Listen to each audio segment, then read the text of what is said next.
بالخير والإحسان أما بعد فأعوذ بالله من الشيطان الرجيم بسم الله الرحمن الرحيم اليوم أكملت لكم دينكم وأتممت عليكم نعمتي ورضيت لكم الإسلام دينا صدق الله مولانا العظيم۔ بارگاہ رسالت معاب صلی اللہ تعالیٰ علیہ وسلم میں درود پاک کا ہدیہ پیش کریں۔ اللہم صلی علی سیدنا و مولانا محمد معدن الجود والکرم وآلہ واصحابہ الکرام وابنہ الکریم وبارک وسلم صلاۃ دائمۃ سرمدا ابدا۔ قرآن پاک میں ایک ایسی آیت ہے جس کے متعلق یہودی کہتے ہیں کہ اگر یہ آیت ہمارے دین میں داخل ہوئی ہوتی یہ ہماری کتاب میں اتری ہوتی تو ہم اس کو عید کا دن منا لیتے۔ یہودی یہ کہتے ہیں اس آیت کا نزول اگر ہماری کتابوں میں ہوا ہوتا تو جس دن یہ آیت اتری اس دن کو ہم عید کا دن منا لیتے۔ وہ آیت کون سی ہے؟ وہی میں نے آج آپ کے سامنے تلاوت کی ہے۔ اللہ فرماتا ہے یہ حجۃ الوداع کے موقع پر حضور صلی اللہ تعالیٰ علیہ وسلم کا آخری حج تھا آپ کی ظاہری زندگی کا، اس دن یہ آیت نازل ہوئی تھی اور حضور اکرم صلی اللہ تعالیٰ علیہ وسلم نے اپنا حج مکمل کر کے ارشاد بھی فرمایا تھا کہ آج کے بعد ہو سکتا ہے کہ میں اس جگہ پر تم سے دوبارہ ملاقات نہ کروں، اور وہ آخری حج کہا جاتا ہے اور آخری خطبہ بھی حضور کا خطبۃ الوداع جس کو کہتے ہیں مشہور ہے۔ اس وقت یہ آیت اتری تھی۔ آیت کا معنی پہلے سن لیں، ترجمہ۔ رب تعالیٰ فرماتا ہے الیوم اکملت لکم دینکم واتممت علیکم نعمتی، آج کے دن میں نے تمہارا دین مکمل کر دیا اور میری نعمتیں پوری اتار دیں، ورضیت لکم الاسلام دینا، اور تم کو اسلام دے کر میں راضی ہوا۔ یہ آیت ہے۔ کسی بھی دین کے بارے میں یہ دعویٰ نہیں ہے کہ وہ پورا کمپلیٹ ہے سوائے اسلام کے۔ پہلے جتنے دین آتے رہے بعد میں اور اس میں شوشہ تھا کہ آخری نبی آنے والے ہیں، شریعت پھر بدلے گی۔ موسیٰ علیہ السلام کا زمانہ آیا، ان کی شریعت تھی، پھر اس کے بعد زمانہ تبدیل ہوا، عیسیٰ علیہ السلام کا دور آیا، شریعت بدلی ہے۔ عقیدہ نہیں بدلتا، شریعت یہ لا کو کہتے ہیں، قانون، قوانین بدلے جاتے رہے۔ آدم علیہ السلام کی شریعت میں الگ قوانین تھے، نوح علیہ السلام کی شریعت میں قانون الگ تھے، بدلتی گئی شریعتیں، لیکن آ کر سٹاپ ہو گئی حضور پاک صلی اللہ علیہ وسلم کے اس دین پر، اور پھر رب تعالیٰ نے فرمایا اب دین کمپلیٹ ہو گیا، اب شریعت نہیں بدلی جائے گی قیامت تک، اس میں رد و بدل نہیں ہوگا۔ جو حرام ہے وہ قیامت تک حرام رہے گا، جو حلال ہے وہ قیامت تک حلال رہے گا۔ اب کوئی دنیا میں نہیں آئے گا جو اس شریعت میں کوئی نیا حلال پیدا کرے، نیا حرام پیدا کرے۔ حضور اکرم صلی اللہ تعالیٰ علیہ وسلم کا یہ دین کمپلیٹ ہے، مکمل ہے۔ اب آپ سنیے، قرآن پاک نے جب یہ فرما دیا کہ دین مکمل ہو گیا، یہ وعدہ، یہ دعویٰ کسی اور دین میں نہیں ہے، صرف اور صرف اسلام میں ہے کہ یہاں پیدا ہونے سے لے کر کے وفات تک کے مسئلے اللہ تعالیٰ نے تمہیں بیان کر دیے۔ وَلَا رَطْبٍ وَلَا يَابِسٍ إِلَّا فِي كِتَابٍ مُبِينٍ، کوئی خشکی کی چیز بھی نہیں ہے، کوئی تری کی چیز بھی نہیں ہے جس کو قرآن نے بیان نہ کیا ہو۔ رب تبارک و تعالیٰ نے ساری چیزیں بیان فرما دی، تمہاری شریعت کمپلیٹ ہے۔ آج تمہیں اپنی زندگی گزارنے کے لیے لا، قانون کسی ایرے غیرے کے پاس سے لینے کی ضرورت نہیں۔ اسلام ہر قانون تمہیں دیتا ہے، چاہے بچوں کے بچوں کے معاملات ہوں، چاہے جوانوں کے معاملات ہوں، شوہر بیوی کے حقوق ہوں، ماں باپ کے حقوق ہوں، استاد شاگرد کے معاملات ہوں، پڑوسیوں کے حقوق ہوں، تجارت کے، لین دین کے، نکاح کے، خلا کے، عدت کے، طلاق کے، سارے مسائل پورا کا پورا تفصیل کے ساتھ اسلام تمہیں دیتا ہے۔ اس طرح کا کوئی لا پوری دنیا میں نہیں ہے جس طرح اسلام کے پاس ہے۔ ظاہر سی بات ہے جب اسلام کے پاس اتنا بڑا مکمل نظام ہوگا تب تو پھر یہ ٹارگٹ نمبر 1 پوری دنیا میں ہوگا ہی ہوگا۔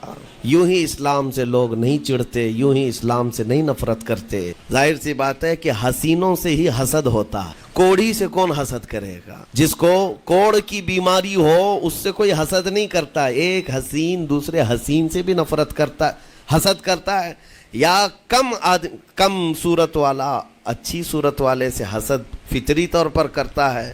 اسی لیے محاورہ کہا گیا ہے کہ حسینوں سے حسد ہوتا ہے، تو اسلام میں جو حسن ہے تو جتنے جلنے والے ہیں اتنے زیادہ حسد کرنے والے پیدا ہوتے ہی رہیں گے۔ اب آپ کے لیے یہ فخر کی بات ہے کہ دنیا جسے ٹارگٹ نمبر 1 کہتی ہے، جس سے چڑھتی ہے اور جلتی ہے، الحمدللہ رب تبارک و تعالیٰ نے وہ دین ہمیں عطا فرمایا۔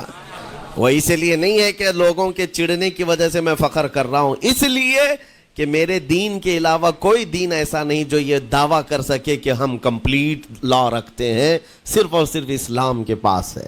میں یہاں کھڑے ہو کر کے یہ صرف الفاظ کی پھیکم پھاک نہیں کر رہا ہوں، چیلنج ہے یہ۔ پوری دنیا کے کسی بھی ریلیجن کے پاس وہ سارے مسائل نہیں مل پائیں گے جو دین اسلام کے پاس موجود ہے۔ دین اسلام کے لیے اگر آپ کو میں بتا دوں کہ اس کا جو فقہ کا نظام ہے، مسئلے مسائل، جس کو اگر آپ پڑھنے کی کوشش بھی کریں زندگیاں بیت جائیں، صرف اور صرف ایک چیپٹر پر کتابیں لکھی ہوئی ہیں، صرف نکاح کے مسئلے کتابیں پوری ہیں، صرف طلاق کے مسئلے پوری کتابیں موجود ہیں۔ اتنا وستار کے ساتھ، اتنا تفصیل کے ساتھ کوئی دین نہیں پیش کرتا، صرف اور صرف اسلام ہے۔ یہ باتیں میں آپ کے سامنے کیوں رکھ رہا ہوں میرے عزیز ہو، تاکہ تمہیں یہ احساس ہو کہ اللہ نے کون سی نعمت تمہیں دی۔ اسی آیت میں رب تعالیٰ فرماتا ہے وَأَتْمَمْتُ عَلَيْكُمْ نِعْمَتِي، میں نے اپنی پوری نعمت تمہیں دے دیا۔ اسلام سے بڑھ کر کے کیا نعمت ہے جس میں رب تبارک و تعالیٰ نے تمہیں اخلاق و کردار دیے ہیں، تعلیم کے لیے سارے۔ آپ کو ابھی اس زمانے میں پروپیگنڈے کے شکار ہو گئے کہ ہم جاہل قوم سے وابستہ ہیں، ہمارے ہاں جہالت زیادہ ہے، ہمارے ہاں بد کرداری زیادہ ہے۔ یہ عوام کو دیکھ کر کے لوگوں نے پروپیگنڈا بنایا، ورنہ تو ان کی حالت یہ تھی 18ویں صدی تک یورپ والوں کو روڈ بنانے کا طریقہ بھی نہیں معلوم تھا، اسلام نے سکھایا ہے۔ ان کو پارلیمنٹ میں بیٹھنے کا قانون نہیں معلوم تھا، اسلام نے قانون عطا کیے ہیں۔ ان کو عدالت چلانے کے معاملے معلوم نہیں تھے، اسلام نے پوری کتابیں پیش کی ہیں۔ اٹلی اور ڈنمارک جو آج یورپ کی کنٹریز میں شامل ہوتے ہیں، یہاں کے بادشاہوں کے بچے اسلامی علماء کے پاس اندلس میں پڑھنے کے لیے جاتے تھے، عیسائیوں کے، دوسروں کے، انگریزوں کے بچے، اور جب پڑھ کر کے آتے تھے اٹلی اور ڈنمارک میں واپس تو پورے لوگ ان کو دیکھنے کے لیے بھیڑ لگاتے کہ یہ علماء اسلام سے پڑھ کر کے آ رہے ہیں۔ دنیا کو قلم پکڑنا سکھایا ہے اسلام نے۔ آپ کو ابھی میں اس موضوع پر نہیں بات کر رہا ہوں جو اسلام نے پوری دنیا کو دیا ہے۔ آج یہ جو گھڑی دیکھتے ہیں نا ہر جگہ پوری دنیا کا ٹائم، سب سے پہلے مسلم علماء نے اس کو ایجاد کیا ہے۔ دنیا کو ٹائم دیکھنے کا طریقہ اسلام نے سکھایا ہے۔ آپ کو ایک دو نہیں، آج پوری دنیا میں میڈیکل سرجری جو بھی ہوتی ہے، آپ کو پتہ ہے چیر پھاڑ کرنا ہر جگہ ضروری ہو گیا ہے۔ آپریشن تھیٹر، ساری دنیا جو سرجری کرتی ہے اس کے بیسک قانون بو علی سینا اسلامی عالم کے لکھے ہوئے ہیں۔ آج بھی امریکہ کی یونیورسٹی میں یہ کتاب داخل ہے، کیلیفورنیا میں۔ اس اسلامی علماء نے جو پوری دنیا کو دیا ہے وہ ایک الگ ٹاپک ہے۔ وہ اس کی ترقی اور عروج کا وقت تھا۔ اسپین میں کیمسٹری میں سب سے پہلے ایجاد کرنے والے علماء موجود ہیں، جابر بن حیان ہیں، جو الجبرا پوری دنیا کو دیا ہے۔ آج ہر یونیورسٹی، ہر کالج میں الجبرا کا سبجیکٹ ہوتا ہے۔ کس نے لکھا ہے؟ دنیا کو چلنے کا سلیقہ اسلام نے سکھایا ہے، بولنے کا طریقہ اسلام نے سکھایا ہے۔ سیاست کے معاملات آپ کو پتہ ہے، پہلے کے دور کی سیاست یہ تھی جو بادشاہ بن گیا اس کا راج ہے، اس کا قانون ہے۔ اور رات کو خواب میں کوئی چیز دیکھے تو صبح قانون بنا دے گا، بادشاہوں کا مزاج ہے۔ خواب میں کوئی چیز نظر آ گئی، صبح وہ قانون بن گئی۔ تو یہ تو سلسلہ چلتا تھا پوری دنیا میں، اور آج بھی دنیا اس بات کی قرضدار ہے کہ حقیقت میں سیاست کسی نے سکھائی ہے تو وہ عمر ابن خطاب کی سیاست ہے، صدیق اکبر کی سیاست ہے۔ خلفائے راشدین نے جو حکومت و سیادت کر کے دنیا کو دکھایا ہے اس کی مثال کوئی پیش نہیں کر سکتا۔ اسی لیے ہمارے اس دیش کے جانتے ہیں جن کو موہن داس کرم چند گاندھی کہا جاتا ہے، گاندھی جی کو آج سارے لوگ یاد کرتے ہیں۔ گاندھی نے یہ کہا ہے اپنے دور کے حکومت چلانے والوں کو مثال اگر کوئی دے سکتا ہوں تو ابو بکر اور عمر کی دے سکتا ہوں، کیونکہ یہ کالپنائیں نہیں ہیں، یہ خیالی نہیں ہیں، یہ فیلڈ میں اترے ہوئے لوگ ہیں۔ وہ صدیق اکبر اسلام نے دیا ہے جس نے پوری دنیا کو فاقہ کشی میں خود رہ کر کے لوگوں کی بھوک مٹانے کا سلیقہ عطا کیا ہے۔ اس عمر ابن خطاب کو اسلام نے دنیا میں پیش کیا ہے جس عمر فاروق کا حال یہ ہے پورا مدینہ رات کو سوتا ہے اور یہ خلیفہ وقت گلیوں میں گشت کر رہا ہوتا ہے کہ کوئی بھوکا نہ سو رہا ہو۔ آپ کو پتہ ہے وہ عمر ابن خطاب رات کے وقت گزرتے ہوئے ایک گھر کے قریب سے جا رہے ہیں تو دیکھا ایک مرد باہر بیٹھا ہوا ہے، اندر سے رونے کی آواز آ رہی ہے۔ اس کے مرد سے پوچھا آپ نے، وہ نہیں پہچانتا تھا، آپ کبھی حجاب ڈالتے کبھی پردہ ڈالتے اور رات کو گلیوں میں مدینے کے گشت کر رہے ہوتے. اس مرد سے پوچھا کیا معاملہ ہے؟ کہا کہ میری بیوی کے بچے کی ولادت کا وقت قریب آ گیا ہے, درد ذہ میں مبتلا ہے اور گھر میں کوئی نہیں ہے, تکلیف ہے. جانتے ہو حضرت عمر فاروق رضی اللہ تعالیٰ عنہ اپنے گھر سے اپنی بیوی کو, اپنی بیٹی کو, اپنی بہو کو بلوایا اور کہا جاؤ یہاں پر گھر میں بچے کی ولادت ہونے والی ہے, اس کی تیمارداری کرو. صبح تک خلیفۃ المسلمین کے گھر کی عورتیں ایک غریب کے گھر کی عورت کی تیمارداری کر رہی ہیں. جب بچے کے ولادت کی آواز آئی, سب سے پہلے مبارکبادی دینے والے عمر ابن خطاب ہیں.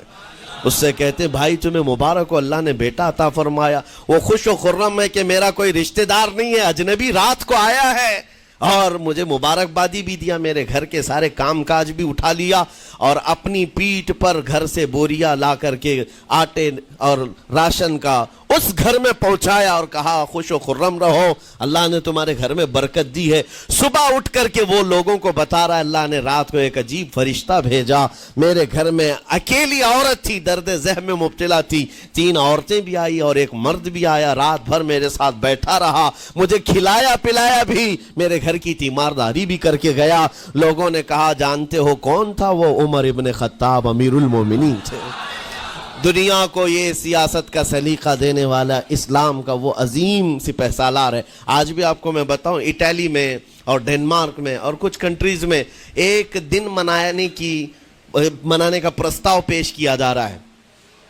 یہ نہیں کہہ رہا ہوں ریچرڈ کا یا ریمونڈ کا, کوئی جو بڑے بڑے ان کے سپہ سالار ہیں ان کا ایک دن منایا جائے گا جن کو مطلب کوئی بہت بڑا نوبل پرائز ملا ہو. میں یورپین کنٹریز کی بات کر رہا ہوں جہاں وہ اپنے بادشاہوں کے پیدائش کا دن یا ان کے کسی اینیورسری کو منانے کا پرستاؤ نہیں پیش کر رہے, بلکہ یورپ کی یہ 2 کنٹریاں ہیں جو یہ پرستاؤ پیش کر رہی ہیں کہ سال میں ایک دن ایسا منایا جائے جس کا نام صلاح الدین ایوبی ڈے ہونا چاہیے. یہ ہم نہیں کہہ رہے ہیں, دنیا آج بھی اس بات کو تسلیم کرتی ہے, صلاح الدین جیسا جرنیل دیکھا نہیں ہے.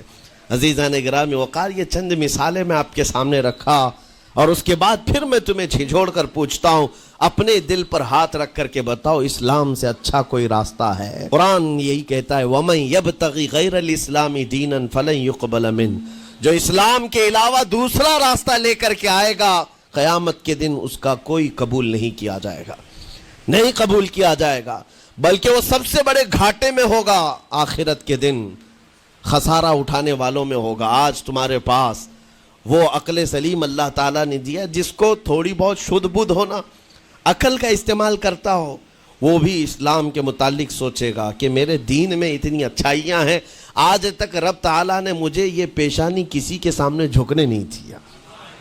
کہیں جھکاتے ہو؟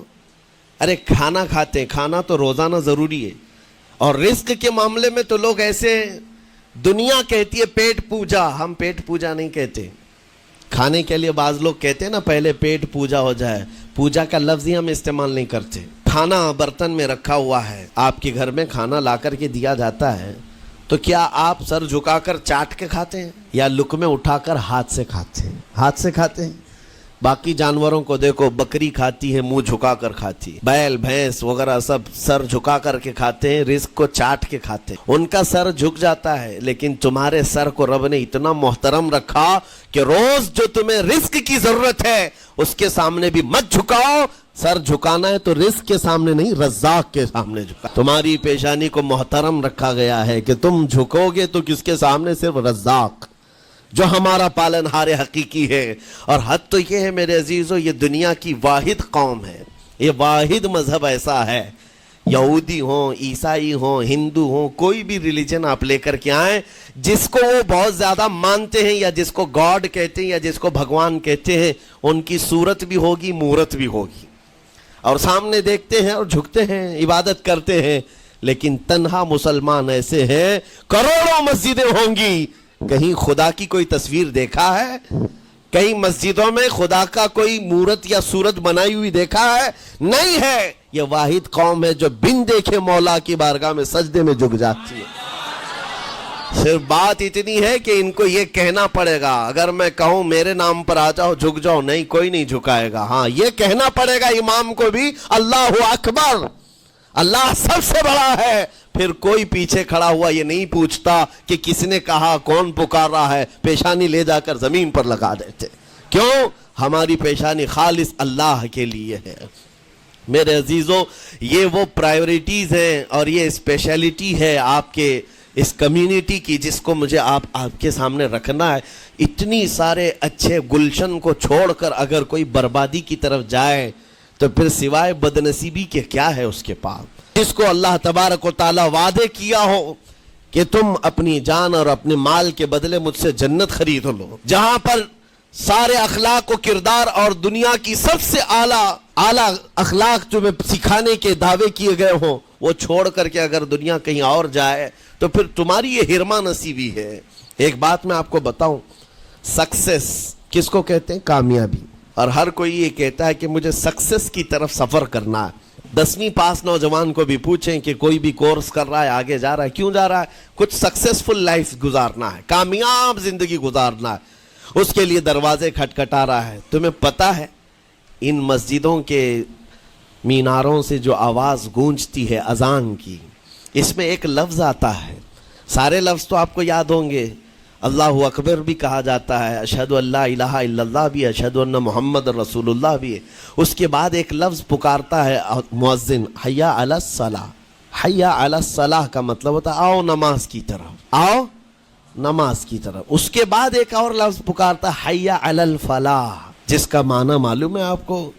مؤذن یہ کہتا ہے آؤ کامیابی کی طرف, آؤ کامیابی کی طرف. ٹوٹل یہ دن میں 10 بار مؤذن پکارتا ہے. فجر میں 2 بار, ظہر میں 2 بار, عصر میں 2 بار, مغرب میں 2 بار, عشاء میں 2 بار.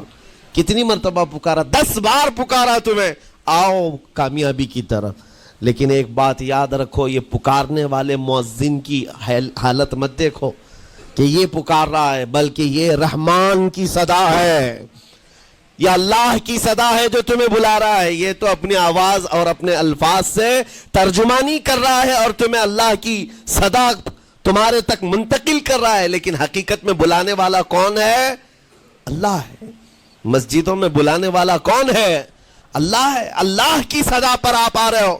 اب سوچو, جو رحمان تمہیں 10 مرتبہ دن میں یہ بات پہنچا رہا, آؤ کامیابی کی طرف, آؤ کامیابی کی طرف, تم اس چیز کو چھوڑ کر کے کامیابی ان لوگوں کے سامنے ڈھونڈنے نکلے جن کو پیشاب کرنے کا سلیقہ نہیں معلوم, جن کو کھانے پینے کے طور طریقے نہیں معلوم. ان لوگوں کے پاس ہمارے بچے اگر کامیابی ڈھونڈیں گے تو بات یہی ہے, ٹوپی کو سر پر پہنو تو اچھا لگے گا, لیکن دوسری جگہ پہننے لگو تو بیوقوف کہیں گے, ظلم کر رہے ہو ٹوپی کے ساتھ. اسی طرح میں کہتا ہوں مسلمان کو اللہ کی بارگاہ میں آ جانا سب سے بڑی کامیابی ہے, اور اگر دوسروں کے ہاں در در بھٹکتا ہے تو گویا کہ اس نے اپنی حیثیت کو ہی گرا دیا ہے. اسی لیے اقبال نے کیا کہا تھا, بہت اچھی بات, کہ وہ ایک سجدہ جسے تو گراں سمجھتا ہے. گراں کا مطلب کیا؟ بھاری. ایک سجدہ کرنے میں تو بھاری پن محسوس کرتا ہے. وہ ایک سجدہ جسے تو گراں سمجھتا ہے, ارے 1000 سجدوں سے دیتا ہے آدمی کو نجات. در در جھکنے سے تو تمہیں بچا لیتا ہے. اس کے سامنے بھی جھکا, نیتا کے سامنے بھی جھکا, سیٹھ کے سامنے بھی جھکا, پولیس کے سامنے بھی جھکا, جج کے سامنے بھی جھکا, سب کے سامنے جھک رہا ہے. ایک سجدہ یہاں کر لے, مولا ہر سجدے سے تجھے آزاد کرتے. یہاں جھکنے والا پھر کہیں اور نہیں جھکتا. ہاں اسی لیے شاعر نے کہا ہے, مرد حق باطل کے آگے مات کھا سکتا نہیں, سر کٹا سکتا ہے لیکن سر جھکا سکتا نہیں. یہ ہماری تاریخ ہے جو آپ کے سامنے ہے. آپ کو پراؤڈ فیل ہونا چاہیے کہ رب تعالیٰ نے مجھے کون سی بڑی نعمت عطا کی, اتنی عظیم نعمت ہے. ایک واقعے کے ساتھ میں اپنی گفتگو کو آپ کے اندر ڈالنے کی کوشش کرتا ہوں. حضور پاک صلی اللہ تعالیٰ علیہ وسلم کے دین کی حلاوت اور چاشنی کس کو ملے گی پتہ ہے؟ 3 چیزیں. جو ایمان کی لذت جس کو ملتی ہے وہ پھر دوسری جگہ نہیں منہ مارتا, ادھر ادھر نہیں دیکھتا کہ کہاں کامیابی ہے, کہاں سکسیسفل ہے, بلکہ جس کو ایمان کی لذت ملی ہے وہ یہ سوچتا ہے کامیابی میرے نبی کے قدموں میں ہے, مجھے جو ملنا ہے وہ یہیں سے ملنا ہے. بریلی کے امام کہتے تھے, یا رسول اللہ خلق کے حاکم ہو تم, رزق کے قاسم ہو تم, جو ملا تم سے ملا تم پہ کروڑوں درود. اور تم ہو حفیظ و مغیث، یا رسول اللہ تم ہو حفیظ و مغیث، کیا ہے وہ دشمن خبیث، تم ہو تو پھر خوف کیا، تم پہ کروڑوں درود۔ یہ ایمان کی لذت جسے مل جاتی ہے وہ کامیابی حضور کے قدموں میں ہی دیکھتا ہے، پھر اسے ادھر ادھر کی چیزیں نہیں پریشان کرتی۔ یمن کا ایک قبیلہ تھا بنو کلب، اس قبیلے کے ایک شخص تھے حارثہ نام، ان کی بیوی سعدہ۔ ایک چھوٹا سا واقعہ بتا رہا ہوں۔ حارثہ اور سعدہ چھوٹا سا خاندان تھا، 3 بچے تھے۔ حارثہ کے بیٹوں میں ایک بیٹے کا نام ہے زید، نام یاد رکھے ہیں، بہت امپورٹنٹ نام میں ذکر کر رہا ہوں۔ ایک ہی نام ایسا ہے جو قرآن میں آیا ہوا ہے، وہ زید۔ یہ حارثہ کے بیٹے زید ہے، بیوی سعدہ ہے۔ یہ حارثہ اور سعدہ 3 بچوں کے ماں باپ تھے، ہنسی خوشی زندگی گزار رہے تھے۔ سعدہ ایک دن اپنے بچوں کو لے کر اپنے میکے جا رہی تھی، راستے میں ڈاکوؤں کا حملہ ہو گیا، مال سب چھین لیا قافلے کا، اور اتفاق ایسا کہ یہ 8 سال کے جو زید تھے ان کو بھی ڈاکوؤں نے چھین لیا۔ ایک ماں سے اس کا 8 سالہ بڑا بیٹا چھین لیا جائے تو ماں کی کیفیت کیا ہوتی، اس قدر درد میں تھی ماں۔ جان تو بچ گئی، 2 بچے بھی بچ گئے، لیکن بڑا بیٹا میرے ہاتھ سے چلا گیا۔ مارے مارے صحراؤں میں گھومتی تھی، پکارتی تھی میرا زید میرا زید میرا زید میرا زید۔ ڈاکوؤں نے زید کو کیا کیا، عکاظ کا ایک میلہ لگتا تھا، اس وقت یہ غلامی کا دور تھا، لوگ انسانوں کو پکڑتے اور بیچ دیتے تھے، وہاں لا کر کے انہوں نے زید کو بیچ دیا، غلام کی حیثیت سے بیچ دیا۔ آگے میں بتاتا ہوں۔ یہاں سعدہ کا حال بے حال تھا، واپس گھر آئی تو باپ اپنے شوہر سے کہا، اور شوہر کا حال تو ایسا تھا کہ وہ زید کو اپنے آنکھوں کا نور، اپنے آنکھوں کا سرور سمجھتا، اور اس قدر پیار و محبت والا باپ مارے مارے گھومتا رہا گلیوں میں، اور ان کا لکھا ہوا ایک اشعار کا منظوم ترانہ ہے جو اپنے بیٹے کی جدائی میں لکھا۔ اپنے تو اپنے دشمن بھی وہ ترانہ سنتے تو رو پڑتے تھے، ایک باپ کا درد اپنے بیٹے کی جدائی میں، بہت روتے تھے، بہت۔ ماں بھی دن رات روتی، باپ بھی پہاڑوں پر چڑھ جاتے اور وہاں سے صدا لگاتے، اے آسمان اگر تو نے زید کو دیکھا ہے تو میرے حوالے کر دے، زمین کے چپے کہیں اگر زید میرا زندہ ہے تو مجھے وہاں تک لے چل۔ یہ اشعار میں گنگناتے تھے، روتے تھے۔ اور زید کا کیا ہوا، عکاظ کے میلے میں بیچ دیا گیا۔ خریدا کون؟ حکیم بن حزام، جو حضرت خدیجہ رضی اللہ تعالیٰ عنہ کے بھائی لگتے تھے۔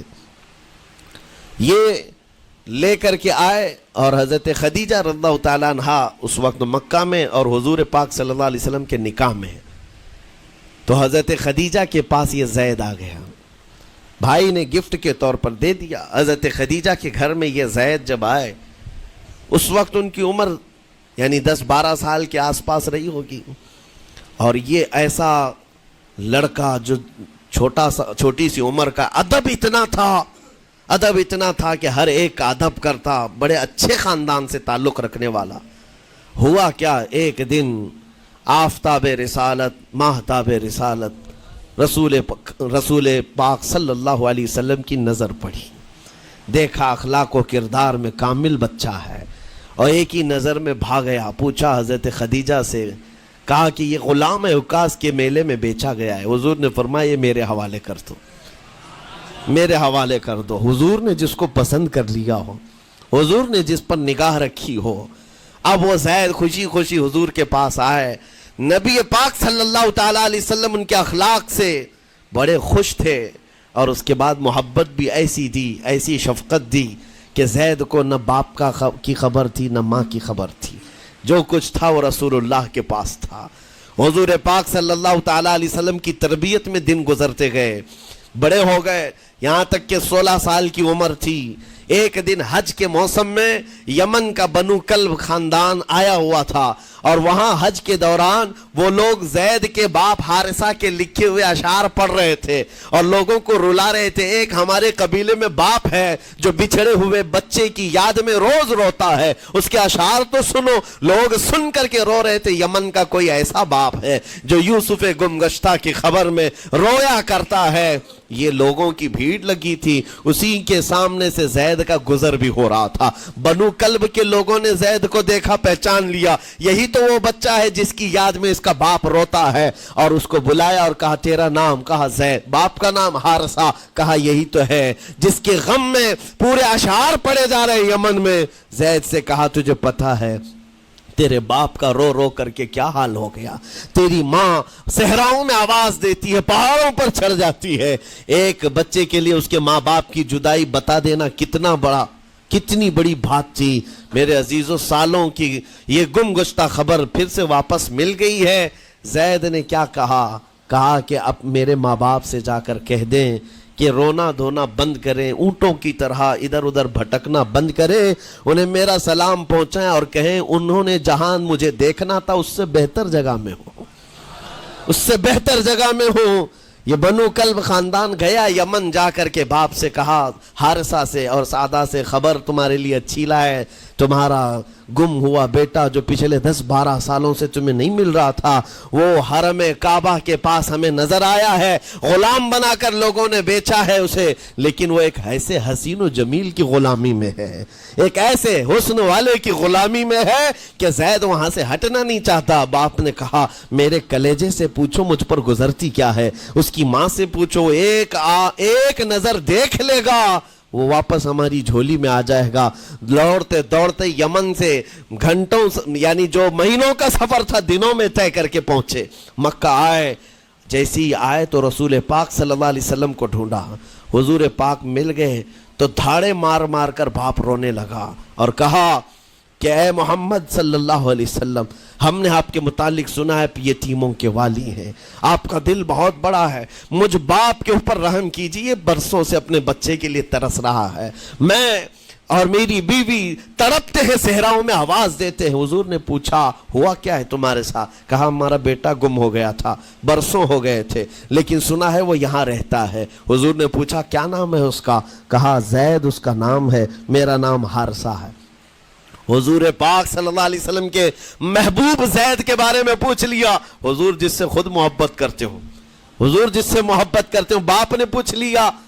حضور نے فرمایا کہ ٹھیک ہے، میں ایک باپ کے کلیجے سے اس کے بیٹے کو الگ نہیں کر سکتا، ماں سے اس کے بیٹے کو جدا نہیں کر سکتا، لیکن بات اتنی ہے کہ زید کو بلایا جائے، فیصلہ اس کے ہاتھ میں ہے، فیصلہ اس کے ہاتھ میں ہے۔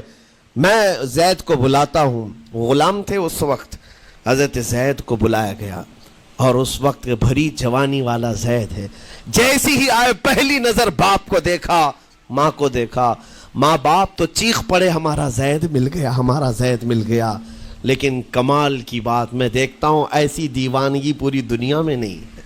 زید نے دیکھا اپنے ماں اور باپ کو، لیکن اسی وقت اپنی آنکھیں جھکا لی اور حضور کی طرف کر لیا، کہا نہ، ادھر پہلے حضور پاک صلی اللہ علیہ وسلم کی طرف۔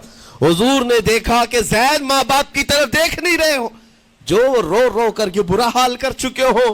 حضور نے زید سے کہا پہچانتے ہو؟ کہا ہاں حضور، یہ میرے باپ ہیں اور یہ میری ماں ہے، یہ میرے چچا ہے۔ حضور نے فرمایا پھر ملتے کیوں نہیں ہو؟ کہا سرکار اگر اجازت ہو تو ملوں گا، برسوں کا بچھڑا ہوا جوان ہے، آپ اجازت دو تو میں ملوں گا۔ نبی پاک صلی اللہ علیہ وسلم نے فرمایا جاؤ تمہیں اجازت ہے۔ جیسی گئے اس منظر کو جو بیان کیا گیا ہے میرے عزیزوں، ہم پڑھتے ہیں تو آنکھیں بھیگ جاتی ہیں۔ ماں لپٹ کر کے اپنے بچے کو ہر جگہ چوم رہی ہو، باپ سینے سے لگا کر کے دھاڑے مار کر رو رہا ہو، پہلے تو غش کھا کر گر گیا تھا، پھر افاقہ ہوا، یہ دردناک منظر تھا۔ اس کے بعد زید بن حارثہ کو کیوں نہ تکلیف ہو، غم کیوں نہ ہو، ماں باپ بچھڑے ہوئے اتنے سالوں کے بعد دیکھنے کو ملے، دل پر کیا بیت رہی ہوگی۔ میری ماں وہی جو مجھے خشکیوں میں پالا کرتی، تریوں میں پالا کرتی، میرا باپ وہی جو خون پسینے کی کمائی سے مجھے کھلایا تھا، آج آ گیا ہے۔ حضور پاک صلی اللہ علیہ وسلم نے کہا زید یہ جو جذباتی منظر ہے اس کو ختم کر کے اب اعلان کر دو کہ تمہاری ماں آئی ہے تمہیں یمن سے لینے کے لیے، تمہارا باپ آیا ہے، تمہارا چچا آیا ہے تمہیں یمن سے لینے کے لیے، میں نے فیصلہ تمہارے حوالے کر دیا ہے، میں اپنے غلامی سے تم کو آزاد کر دیتا ہوں، تم بغیر کوئی فدیہ لیے ہوئے، بغیر کوئی پیسہ لیے ہوئے، اس وقت اپنے غلام کو کوئی چھوڑتا نہیں تھا، لیکن تمہاری ماں کا درد دیکھا نہیں جا رہا، میں آزاد کر دوں گا بغیر کسی فدیہ کے، تو اپنی ماں اور اپنے باپ کے پاس جا سکتا ہے۔ اتنا حضور کا فرمان، آزاد کر دینا مکہ میں آسان نہیں تھا۔ بیٹے کو آزاد کیا حضور پاک صلی اللہ علیہ وسلم نے، تب جانتے ہو وہ کمال کا بیٹا ہے زید بن حارثہ۔ اسی وقت اپنی ماں کو دیکھتے ہیں، باپ کو دیکھتے ہیں، چچا کو دیکھتے ہیں، اور اس کے بعد مکہ والے یہ منظر دیکھنے کے لیے جمع تھے۔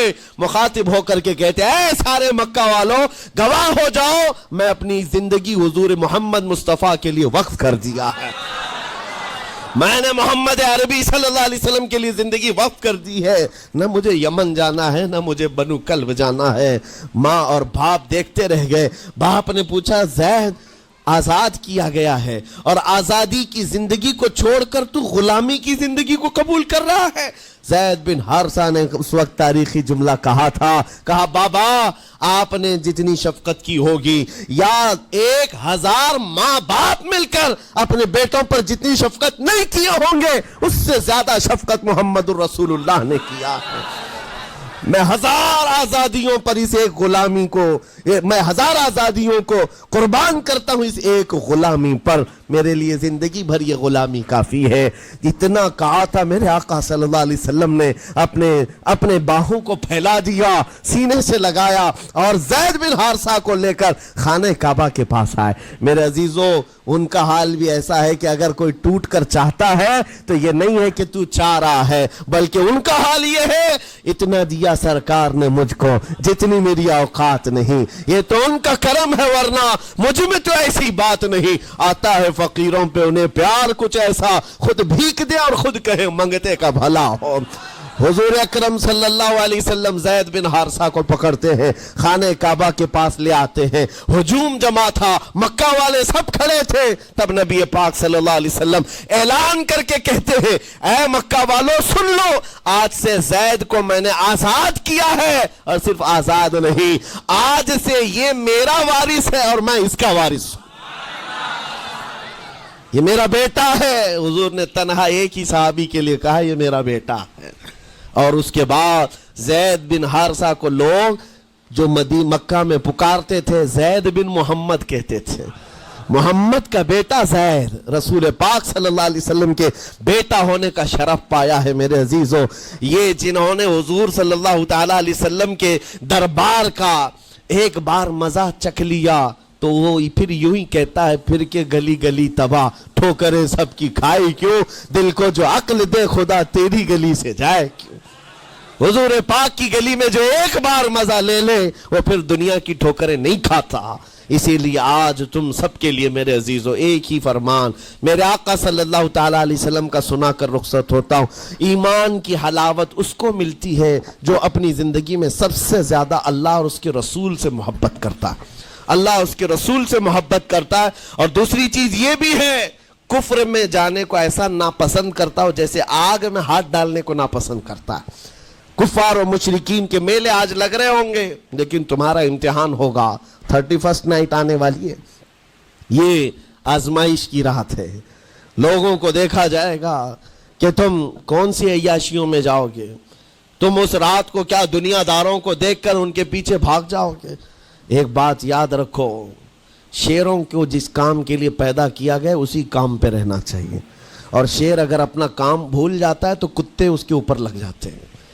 تمہارا کام کتوں کی طرح بھونکنا نہیں ہے، تمہارا کام شیروں کی طرح دہاڑنا ہے۔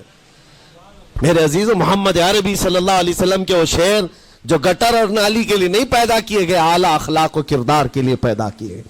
تم امت محمدیہ خیر امت ہو، شراب پینے کے لیے نہیں، جوا کھیلنے کے لیے نہیں، تاش کے پتوں پر مال اڑانے کے لیے نہیں، غلط نگاہوں کو پھیلانے کے لیے نہیں، آوارہ گردی کے لیے نہیں پیدا کیے گئے۔ تمہاری نسبت رسول اللہ سے ہے، اتنی بات یاد رکھو۔ اللہ نے مجھے خیر امت کہا ہے، میری آنکھیں اٹھ رہی ہیں تو فرشتے بھی دیکھ رہے ہیں، رب تعالیٰ دیکھ رہا ہے میرے چلنے پھرنے کو۔ رب تبارک و تعالیٰ اس کے علم سے کوئی ایک ادا بھی میری بے خبر نہیں ہے، غافل نہیں ہے۔ اس لیے عزیزان گرامی وقار، تمہارے اس آنے والے نئے سال کی کیسے آپ اوپننگ کرتے ہو، کیسے اس کی ابتدا کرتے ہو، یہ تمہارے ہاتھ میں ہے۔ گناہوں کی لذت کے ساتھ اپنی زندگی کا ایک نیا سال شروع کر رہے ہو یا پھر رب تبارک و تعالیٰ کی تسبیح و تہلیل اور مصطفیٰ کریم کے قدموں میں درود بھیج کر اپنے نئے سال کی ابتدا کرتے ہو؟ میں تو یہ اعلان کرتا ہوں، اگر میرا یہ میسج سب تک پہنچ جائے کہ ہم نے بہت ساری عیدیں منائی ہیں، بہت ساری محفلیں منائی ہیں، ہم عید میلاد النبی کے نام پر جلسے جلوس سب کرتے ہیں، ہم 11ویں کے نام پر غوث پاک کے جلسے سجاتے ہیں، اعلیٰ حضرت کے نام پر، غریب نواز کے نام پر جلسے کرتے ہیں، لیکن دنیا ایک عید مناتی ہے ہیپی نیو ایئر کی، 31st نائٹ کی۔ میرے عزیزوں، ہم نوجوانوں سے کہتے ہیں اس عید کو دنیا کی عید ہے، اس کو بدل کر کے ہم ناموس رسالت کے لیے وقف کیوں نہ کرتے ہیں؟ ہم بھی اپنی مسجدوں میں رات کو آ جائیں، ساری مسجدیں یہ سال کے اختتام کے وقت کھل جائیں عشاء کے بعد، اور ہر مسجد اس بات کا خیال کرے کہ ہمارا وہ نوجوان آج کہیں عیاشی پر نہ جائے، اپنے سال کی اختتام اور ابتدا ہو رہی ہو، یہ ہم کو پتہ نہیں، ابھی تو ہم بیٹھے ہیں، اگلے سال تک ہم رہیں گے کہ نہیں رہیں معلوم نہیں، یہ تو دسمبر کا لاسٹ چل رہا ہے، لیکن یہ ہمیں پتہ نہیں 1 جنوری دیکھ سکتے ہیں کہ نہیں دیکھ سکتے، ہم میں سے کسی کو علم نہیں ہے۔ لیکن اس کے باوجود اگر اللہ تعالیٰ نے دے دیا آپ کو اس سال کا آخری، توبہ کرنا چاہیے۔ اے رب ذوالجلال، یہ پورا سال میرا جو بدکاریاں ہوئی ہیں، مجھ سے جو خرابیاں ہوئی ہیں، مجھ سے جو گناہ ہوئے ہیں، معاف کر دے۔ تو ایک نیا سال میری زندگی میں کھول رہا ہے، مولا پچھلے سال جو مجھ سے گناہ ہوئے، اس سال وہ گناہ نہ ہو، میں تیرے دربار میں پناہ مانگتا ہوں، تیرے دربار کی پناہ مانگتا ہوں ان تمام شیاطین کے شر و فساد سے جنہوں نے مجھے بدکار بنانے کی کوششیں کی ہیں۔ اگر اس رات تمہاری دعا قبول ہو گئی تو انشاءاللہ 2024 ہمارا ہے۔ لوگ آج بہت ساری بھوشمانیاں کر رہے ہیں، 2024 ان کا ہے، ان کا ہے، میں کہتا ہوں غلامان مصطفیٰ کا ہے۔ ہاں، سال کی ابتدا اگر حضور پاک کے نام سے کرو، درودوں کی خیرات اور درودوں کی ڈالیاں نچھاور کرو نبی کریم صلی اللہ تعالیٰ علیہ وسلم کی بارگاہ میں، اور اللہ سے مدد مانگو کہ مولا اس سال کی ابتدا ہم تیرے نام سے شروع کر رہے ہیں، انشاءاللہ یقین ہے میرے عزیزوں، جو دروازے بند ہیں وہ کھلیں گے ضرور، اور جو آفتیں آئی ہیں وہ ٹلیں گی ضرور۔ بس بات صرف اتنی ہے، قرآن بھی کہتا ہے، جس کی ترجمانی اقبال کرتا ہے کہ محمد سے وفا تو نے، تو ہم تیرے ہیں، یہ جہاں چیز ہے کیا، اے لوح و قلم تیرے ہیں۔ اللہ کریم کہنے سننے سے زیادہ عمل کی توفیق عطا فرمائے۔